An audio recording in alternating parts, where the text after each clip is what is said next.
Not everyone is meant to be a CCGer, Brock Wharton said to himself as much as to the staffer, who fumbled with the applicant folders. Great consultants mastered the management of time. The muggy fall day that would usher the war home to the future managing director of Cambridge Consulting Group had commenced, like any other, for change agent Brock Wharton, on the fast track. "Next up in the holding pen," Carissa Barnett said, pulling a manila folder from the stack. Holding pen. She had not been on the job 5 weeks and already acted as if she were a veteran consultant with a short attention span. Confidence was contagious at CCG, even for the support.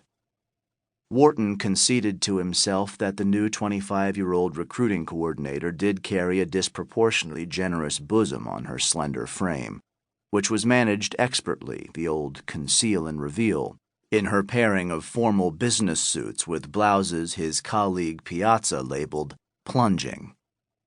Wharton waited for her to set down the folder she held out for him, as she exaggerated multitasking with God knows what application on her new smartphone that had transferred none of its claimed intelligence to its owner. That Carissa ran the task force to recruit a wider collection of out-of-the-box thinkers troubled Wharton, who, as a principal at CCG, had pushed the initiative over the summer after feedback from a client critical of CCG's junior-level consultants. 7 of them sat erect in chairs in the 4-walled glass room. From outside the fishbowl their conversation buzzed like a horde of caught flies against glass. All faked pleasantries with the other applicants while nervously hoping their newfound friends fell flat on their faces during the case interview. Although these 7 applicants had done their first-round interviews at the smaller Dallas office, Wharton recognized a couple of the applicants from networking events the Houston office had sponsored. 5 guys and 2 girls. Or was that 6 male applicants and 1 female applicant? Wharton studied the cropped hair and suit style of the suspect candidate.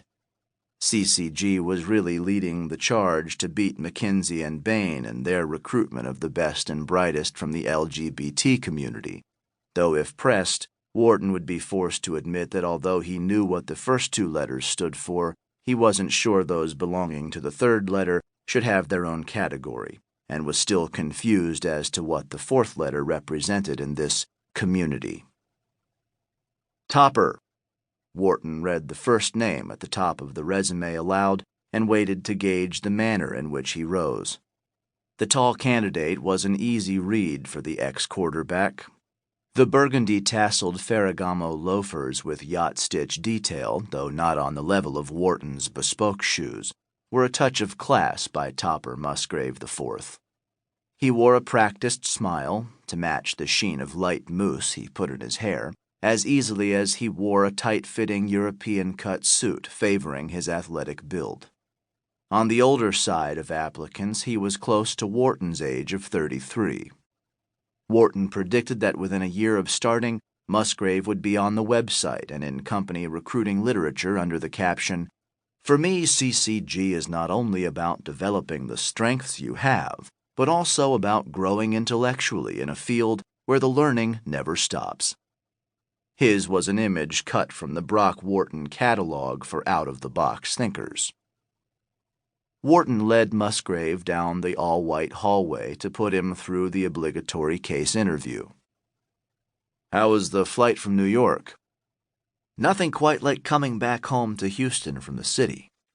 Wharton understood this code speak. "I can play with the big boys on Wall Street, but I have chosen to return home and be a big fish in a small pond." Wharton liked the play. Wharton had benefited from comprehending the big-picture value of leveraging his fading status as a hometown hero. In New York, he would have joined the mile-long list of ex-athletes turned traders and bankers, but in the good old boy network of Houston, Wharton was the marlin hung on the office wall. Inside his office, Wharton allowed Musgrave to take in the football given to Wharton by the Houston Texans on draft day that was mounted on its own wall. On the other wall hung his framed University of Texas jersey from the Holiday Bowl.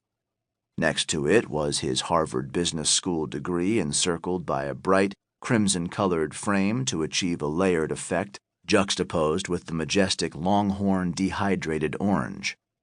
Never one who was much for the aesthetics of interior design, Wharton adhered to a guiding principle of honoring achievement.